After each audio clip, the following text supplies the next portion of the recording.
Hai teman-teman, kali ini gue sedang berada di sebuah kota yang namanya Berlin, yang merupakan ibu kota Jerman. Dan di belakang gue itu adalah Brandenburg Gate, yang merupakan trademark dari kota Berlin. Buat gue emosional banget bisa datang ke Berlin, karena Berlin punya sebuah makna buat gue. Dan maknanya sebenarnya agak-agak menyedihkan. Jadi let me tell you the story.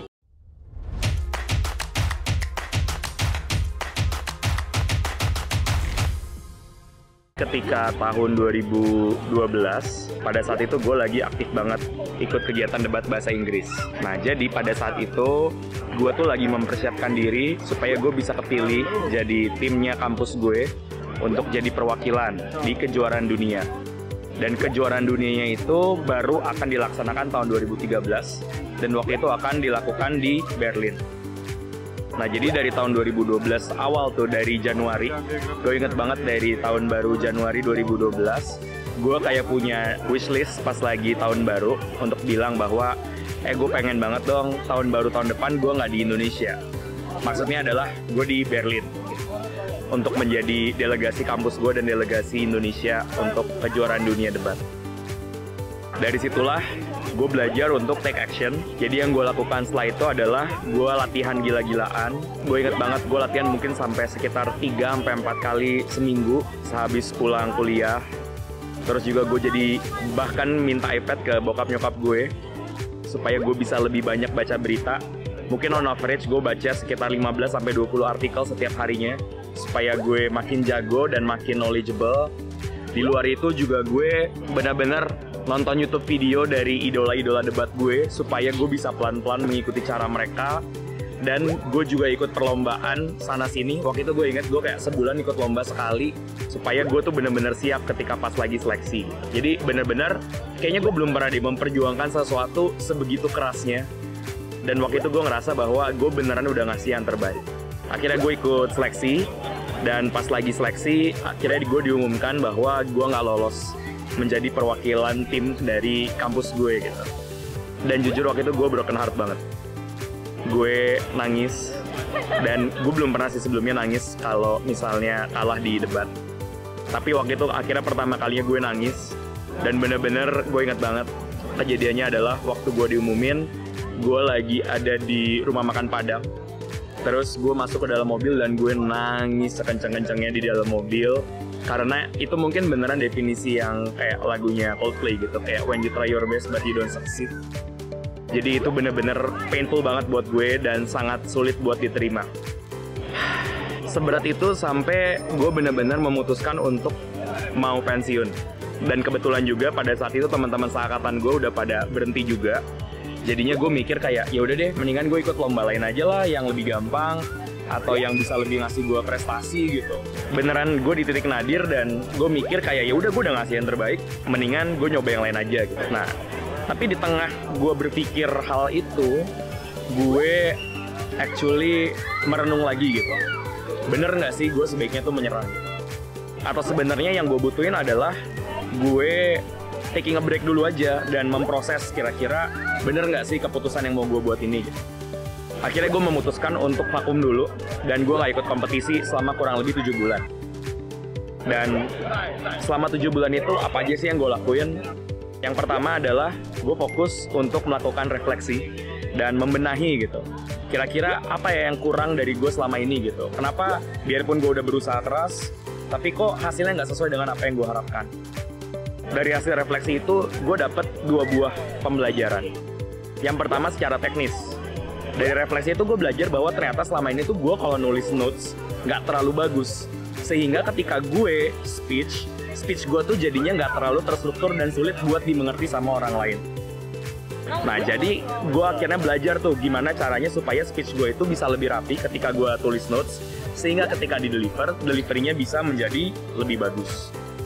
Yang kedua adalah secara mental. Jadi gue tuh sadar, ternyata gue tuh punya problem secara mental kalau misalnya lagi kompetisi atau ketika lagi seleksi yang benar-benar sulit adalah gue kalau udah ngebet banget, gue tuh putting so much pressure on myself. Akhirnya ketika lagi di situasi menegangkan tersebut, gue nggak fokus karena gue terlalu tegang dan terlalu takut salah. Dan disitulah mungkin pertama kali gue menyadari pentingnya untuk berada di state of flow gitu. Ketika kita fokus aja dengan situasi saat ini, kita nggak mikirin hasilnya akan jadi seperti apa dan fokus buat melakukan yang terbaik. So, jadi gue melakukan refleksi. Terus yang kedua adalah gue fokus untuk melakukan aspek lain di bagian debat. Kebetulan pada saat itu gue itu menjadi presiden untuk organisasi debat di kampus gue, sehingga gue sebenarnya punya kesibukan lain yang berhubungan sama debat tapi nggak serta-merta berhubungan langsung dengan kompetisi. Jadi gue fokus untuk menjadi juri perlombaan dan juga gue fokus untuk ngajarin junior-junior gue debat bahasa Inggris. Nah, dari melakukan hal tersebut, gue tuh juga jadi pelan-pelan untuk belajar dan go to the basic lagi. Karena ketika kita ngajarin orang lain, mau nggak mau kita perlu memperkuat basic kita, sehingga kita tuh bisa ngajarin orang dengan lebih baik lagi. Dan juga ketika jadi juri, gue juga belajar untuk bisa mengobserv performance orang lain, dan yang nanti akhirnya bisa gue lakukan untuk reverse engineer. Nah, dari dua hal itu, akhirnya gue memutuskan untuk mencoba lagi dan aktif lagi di tahun berikutnya. Dan syukur banget turnamen pertama yang gue lakukan setelah gue itu memutuskan untuk hiatus dulu, ternyata gue langsung juara. Dan buat gue itu adalah momen yang sangat spesial, karena itu sebenarnya pertama kali gue juara setelah gue waktu itu ikut lomba debat kurang lebih sekitar 5 tahun gitu dari SMA. Dan again, biarpun Berlin itu waktu itu memberikan gue memori yang kurang bagus gitu, karena di situ dimana kasarnya mimpi gue dihancurkan, ternyata itu menjadikan titik balik buat gue untuk mengulang kembali atau memperkuat lagi fondasi karir debat gue. Dan pada tahun itu akhirnya gue jadi lebih punya banyak achievement lagi, gue jadi bisa menang beberapa kompetisi, sehingga akhirnya karir debat gue malah terus menanjak. Again, di sini gue pengen share buat teman-teman yang mungkin baru merasa mimpinya dihancurkan, apa mungkin lo mengalami layoff, atau lo baru ditolak LPDP, atau lo baru ditolak sama visi, atau lo mengalami kegagalan lainnya, misalnya udah siap-siap mau nikah, taunya tiba-tiba nggak jadi. Apapun kegagalan yang lagi lo hadapin, feel free untuk merasakan sedih. Tapi yang nggak kalah penting adalah gunain kegagalan itu sebagai avenue buat lo bertumbuh. Dan even better, kalau misalnya lo bisa gunain itu sebagai avenue buat menolong orang lain supaya nggak mengalami hal yang lo alami. Dan itulah yang akan gue coba terus lakukan, bahwa gue nggak takut dan gue nggak malu untuk sharing kegagalan gue, karena gue tahu bahwa setiap orang punya kok kegagalannya masing-masing. Dan gue sangat berharap kegagalan gue yang pernah gue alamin ini justru bikin gue jadi lebih kuat dan mengarahkan gue ke jalan lain, dan well, akhirnya hopefully bisa memberkati orang lain. Segitu aja vlog kali ini, dan gue ngerasa sangat emosional bisa ngedeliver konten kali ini di tempat yang dimana mungkin mimpi gue dulu dihancurkan, tapi gue beneran udah move on dari kejadian itu, dan gue bersyukur gitu, karena dari kegagalan itulah gue dibukakan pintu-pintu baru yang mungkin gue nggak sadar kalau misalnya gue tidak mengalami. That's it for now. Good luck buat lo yang lagi berusaha untuk bangkit dari kegagalan.